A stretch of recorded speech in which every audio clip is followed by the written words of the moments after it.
Salut, c'est Mathieu le French Physio Ostéo, j'espère que vous allez bien.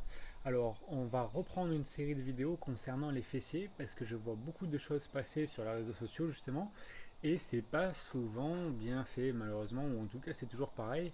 Avec le sens du détail, on s'aperçoit qu'il y a des choses qui perdent en efficacité et c'est dommage, quoi. Donc, en ce qui concerne les fessiers, je vais prendre un exemple tout simple. Je repars de ma position à quatre pattes. Le fameux kickback, c'est-à-dire que quand je suis ici et que je vais aller chercher à développer ici, alors que ce soit en version jambes fléchies ou jambes tendues, l'erreur c'est finalement d'être ici et d'aller faire ça. Assez classique, où le but du jeu c'est effectivement de bouger le plus possible. Comme vous pouvez voir au niveau de mon dos, ben en fait ça vient faire. Ouais, ça vient casser, quoi, comme d'habitude. On n'a pas de gainage et donc en fait on ne stimule pas les bons muscles. Donc je viens ici. N'oublions pas que le fessier, il est à la fois extenseur, mais il est aussi rétroverseur du bassin. Donc je suis ici, je maintiens mon gainage ici en étant rétroversé et là je peux monter le plus haut possible et mon nombril ne bouge pas. Il n'y a pas cette cassure. Alors effectivement, je ne vais pas très haut, mais de toute façon, c'est pas fait pour. Donc là, je suis bien ciblé. Et en travaillant en petits mouvements comme ceci, voilà, vous avez vu, je garde ma main sur mon ventre pour sentir que justement, il n'y a pas ce mouvement-là.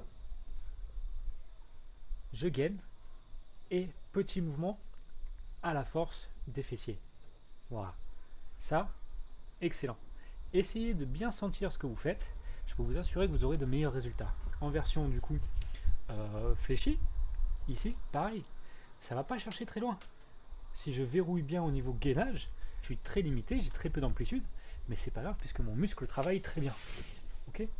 Donc essayez ça, et puis n'hésitez pas bien sûr à me partager vos avis dans les commentaires pour me dire un petit peu ce que vous en pensez. C'est pour l'exercice aussi qui est très connu des pompes fessiers. Donc exercice qui se pratique au sol, allongé sur le dos, où on lève le bassin. Je viens finalement remonter mes pieds là où je suis le plus à l'aise. Tout simplement, généralement quand vous remontez ici et qu'après vous relâchez, vos pieds ont tendance à se placer naturellement.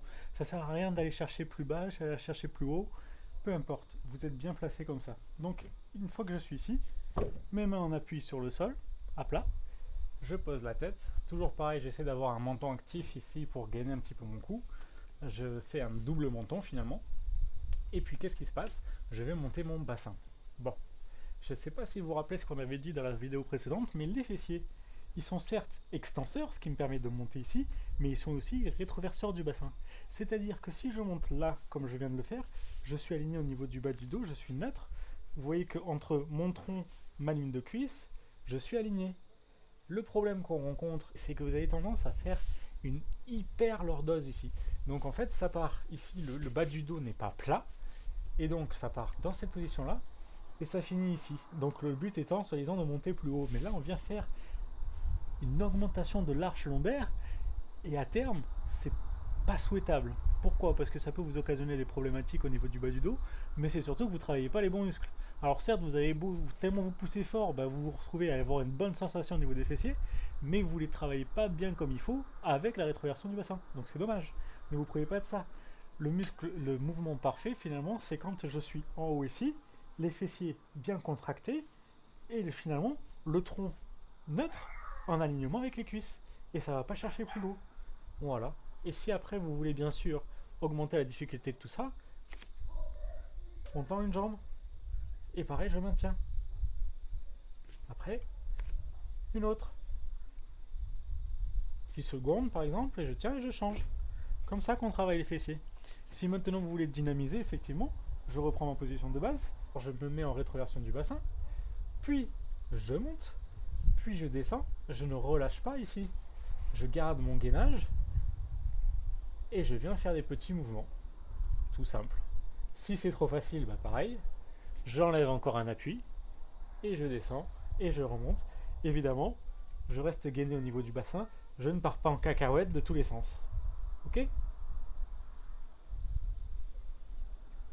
Voilà.